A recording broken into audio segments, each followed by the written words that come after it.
We've all had nightmares that truly frighten us. The kind of nightmare that didn't make any sense, and you couldn't rationalize either. But it still scared you, and it was a different kind of fear. It wasn't the fear that you get from something normal. It was a deep fear that gets underneath your skin.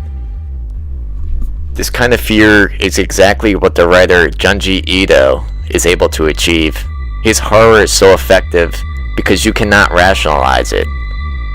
Try rationalizing a town haunted by spirals, or fish coming out of the sea with metal legs, balloons of people's faces with nooses on it. A great example of Junji Ito replicating nightmares is in the book Uzumaki. One of the stories starts out with a classroom of students on a rainy day. Everyone is in the class except for one student who's always late. The door slowly opens, and it's the missing student, only he's different. He's turned into a snail. And the scary part is, everyone in the class accepts it, like it's possible. The kid's eyes morph into snail-like eyes, and his back bulges into a snail shell. The other kids see this and are frightened, but then return to their normal lives. It's as if they accepted living in a world where fear and the irrational is normal. It reminds me of the type of nightmares I've had as a kid, where ridiculous things would happen, but no one seems to be reacting to it as they should. This story also uses Junji Ito's other horror weapon, which is body horror. You see a kid's body morph into a horrible looking creature, or a spiral-obsessed father turning himself into a spiral. It's just so uncomfortable and creepy.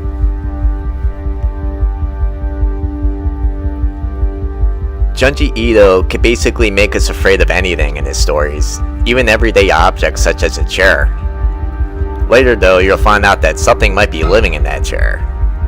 It's fear like this that causes you to never see everyday objects the same ever again. One of the most incomprehensible mysteries is how we are, for lack of a better word, trapped inside our own bodies.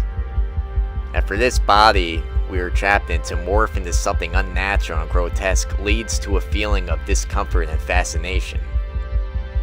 All of us have felt pain, and that's what makes body horror so scary. We empathize most with it. We also as a society are very focused on appearance. We fear our own appearance becoming grotesque, leading to us not being accepted by society. As human beings, we tend to be sensitive in identifying and recognizing human features, particularly faces. Many of Junji Ito's characters seem to be constantly looking worried and troubled. Even when there is no shocking or distressing scene, some of them are already looking gloomy. Ito is always preparing us for the upcoming events. The effect is subtle, but we keep those characters as negative vibes unconsciously. At the moment the terrifying scene happens, we experience a flood of uncomfortable feelings. This technique is similar to horror movies when we see characters looking terrified.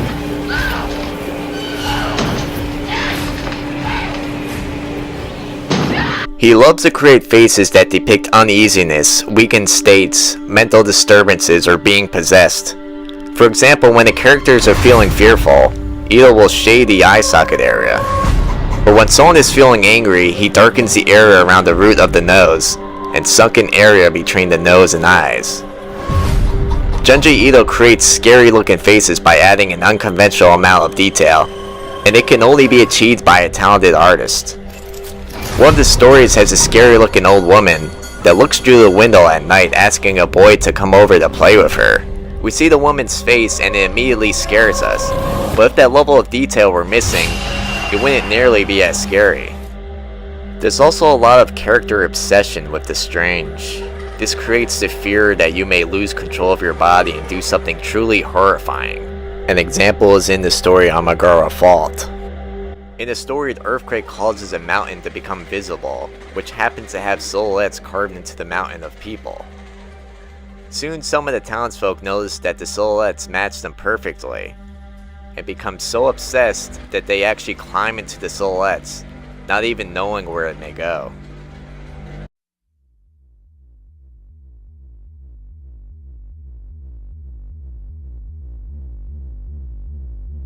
While there's endless examples of why Junji Ito is such a fantastic horror writer, there is still a lot of things we can't explain why they are so scary, and the only way to truly know is to experience it yourself.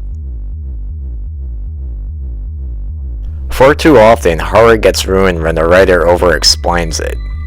The moment we find out what a creepy clown in the sewer is, an evil man being the way he is because he had a tough childhood, or what a zombie virus is the moment we stop being scared, because now we know what we are afraid of. It is much easier to be afraid of something that you don't know anything about, leaving your mind to come up with endless terrifying scenarios that you are afraid of. Junji Ito's stories almost never explain everything, and you're always usually left with something frightening to decipher what it is on your own. Recent movies like A Quiet Place did a good job of never really telling you what the monster is. But more often than not, we usually get a detailed explanation, and that isn't what horror is all about. Each one of Junji Ito's stories is terrifying in a different way, and depending on who you are, you may find yourself more afraid of one story than someone else. Junji Ito finds a way to scare us no matter who we are, because no one is as fearless as they want to believe they are. Even the most logical thinking person in the world will still fear crossing a cemetery at night, because maybe deep down, something beyond our flesh is trying to warn us about the great unknown.